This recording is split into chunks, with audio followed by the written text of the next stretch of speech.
September 17th, 2025. War in the House of Representatives.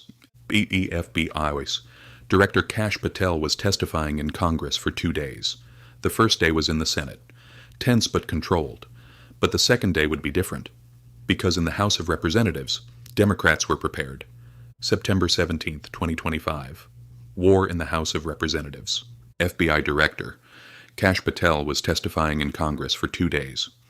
The first day was in the Senate, tense but controlled, but the second day would be different, because in the House of Representatives Democrats were prepared, and Representative Eric Swalwell, California, documents in hand, sleeves rolled up, was coming.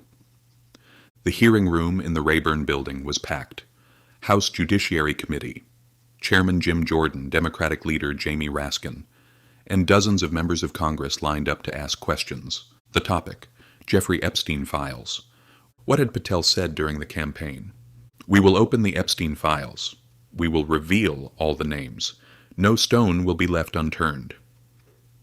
But in July 2025, the DOJ released a memo. No further information will be disclosed. Swalwell had come to question this contradiction.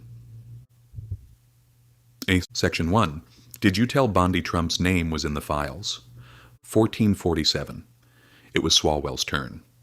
He turned on his microphone and went straight in. Director Patel, did you speak with Attorney General Pam Bondi about the Epstein files? Patel looked calm. The Attorney General and I have had many conversations about the Epstein files. Did you tell her Donald Trump's name appears in the files? The room went silent. Everyone knew. In July, the Wall Street Journal reported that Bondi had told Trump in May, "Your name appears in the Epstein files." But Trump had publicly said, "No one told me anything." Someone was lying. Patel answered, "The Attorney General and I reviewed the entirety of the Epstein files, the work our team conducted." No, Swalwell interrupted. The question is simple. Did you tell her Trump's name was in the files? Yes or no? Patel. The Attorney General and I had many conversations about who. Swalwell asked again. Did you tell Bondi Trump's name was in the files? Patel dodged again. In many of those conversations, the Attorney General and I carefully reviewed consciousness of guilt. Swalwell smiled, not a friendly smile. Director, you're not answering the question, and in law, we call this behavior consciousness of guilt. This is the behavior someone shows when they know they are guilty. Patel's face turned red. Swalwell continued. When did Attorney General Bondi tell Trump? I don't know. In May? I cannot speak about Bondi's conversations with Trump. But you are the FBI director. Swalwell's voice rose. The American people deserve answers. Is the president in the Epstein files? Yes. When was he told? May. And when was the decision made to close the files? July. Is that a coincidence? Section 2.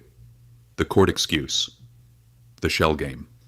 Patel moved to defense.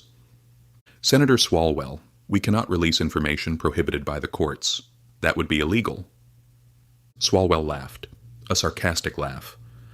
Director, you're playing this cute shell game. You say the court won't allow it. But what does the court say? Swalwell held up a document. Federal Judge Richard Berman, the judge in the Epstein case, said, the DOJ has far more information than the court does. The real information is there. So the court is saying it's not us, so it's you. You're hiding it. Swalwell shouted, Director, the court says bullshit to you. Patel grew angry. That language is unacceptable. No, Swalwell interrupted. What's unacceptable is you saying, I will release all the names before becoming FBI director, and then saying the court won't allow it after becoming director. That's a lie. The court allows it. You don't. Section 3. Breaking point. Then came the moment Patel fully exploded. Swalwell asked, Director, you wrote a book in 2023, Government Gangsters. At the end of the book is a list of deep state members. Are you investigating people on that list? Patel. If you have a question about my book. No, Swalwell interrupted. My question is, are you investigating them? And if so, shouldn't you recuse yourself? Because you publicly targeted them in a political list. Patel's voice rose. I am not conducting any political investigations. Will you recuse yourself? No. Why? And then Patel exploded. I'm borrowing your terminology and calling your entire career in Congress bullshit. The room went into shock, but Patel didn't stop. You are a disgrace to the American people. Swalwell started shouting. His microphone was off, but his voice rose. Chairman Jim Jordan hit the gavel. Gentlemen, gentlemen. But neither stopped. They shouted over each other. Swalwell yelled, My time! While Patel shouted, You're a liar! Jordan hit the gavel again. Order! Order! Democrats stood up. Mr. Chairman, control the room. Republicans joined in. Swalwell, sit down. There was chaos. Finally, Jordan shouted, I am recessing this hearing for a short time. Section 4. Ted Lieu's shocking question. After the break, Representative Ted Lieu, California, approached. He had a video. Director Patel, I want to show you a video. On screen was journalist Michael Wolff from a 2024 interview. Wolff. Epstein showed me photographs. Donald Trump, with young girls, girls of unclear age. Epstein said, Look, Trump is my friend. We get along well. The video ended. Lieu turned to Patel. Director, are there photos in FBI archives showing Trump with girls of unclear age? Patel answered immediately. No. How do you know? Lieu pressed. Because that information would have surfaced over the last 20 years across 3 administrations and FBI investigations. Lieu smiled. So, you're assuming. You didn't check the archives. I'm the FBI director, Patel said. If such material existed, I would know. But Michael Wolff says it exists, Lieu replied. Will the FBI request those records? Patel. We could open an investigation into Wolff's records. Please do, Lieu said, because the American people want to know. Section 5. Thomas Massey's revolt. The most surprising moment came from a Republican.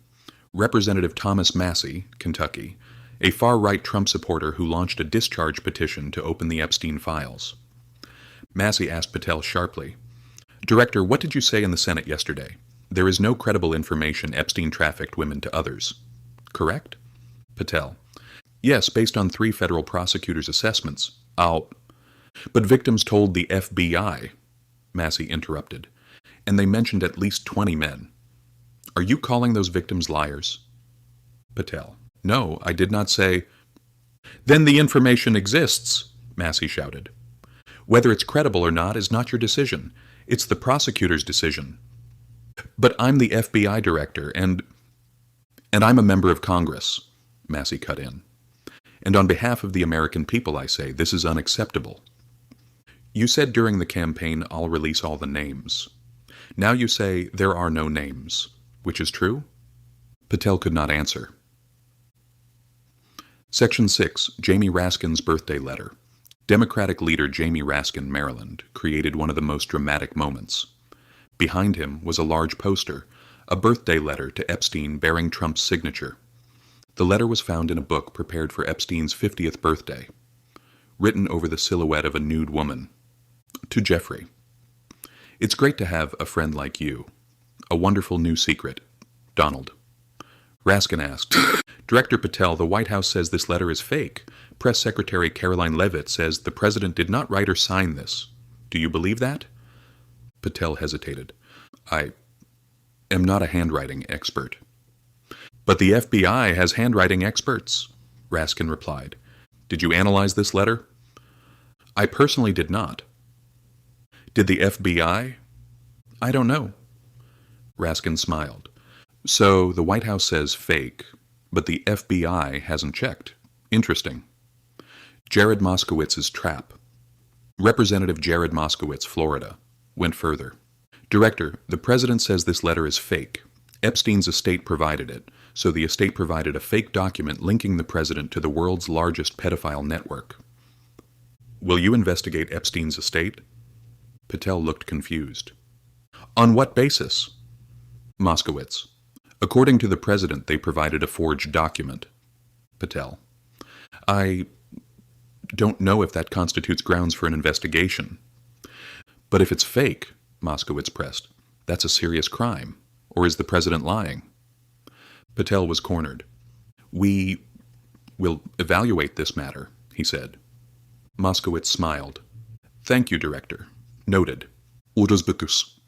Section 7. Pramila Jayapal's anger. Representative Pramila Jayapal, Washington, focused on victims. Director Patel, have you met with Epstein's victims? Patel. I have not directly... Yes or no? Jayapal slammed the desk. Have you met the women who were sexually abused? That's not my role. It is your role to protect them, Jayapal shouted, and you haven't even spoken to them. Don't lie to me, she said, pointing. You and your side cannot tell me you're hunting child predators. Look at the statistics. Patel defended himself. Any implication that I am part of a cover-up protecting child sex trafficking is categorically false. But you didn't meet the victims, Jayapal repeated. How do you know they're not credible? That's Section 8. Dan Goldman's legal interrogation. Former federal prosecutor, now Representative Dan Goldman, New York, questioned legally. Director, which court order prevents you from releasing the Epstein files? Patel. Grand jury records. No, Goldman interrupted. Grand jury records are already known. I'm asking, what court order prevents the FBI from releasing witness statements? Patel. Do you know how court orders work? Goldman smiled. I was a real prosecutor for 10 years. A real prosecutor. You're hiding the Epstein files. Which law? Goldman pressed. Which court order? Show me. Patel had no answer. 2. Conclusion. 5 hours of war. By 1900, the hearing had lasted nearly 5 hours. Patel was exhausted. His face was red, his voice was strained. Chairman Jim Jordan struck the gavel. Director Patel, thank you for your service to the country. Thank you for your testimony, and thank you for being here for 5 hours. This is incredible. Patel stood up. He left the room. Cameras recorded every step.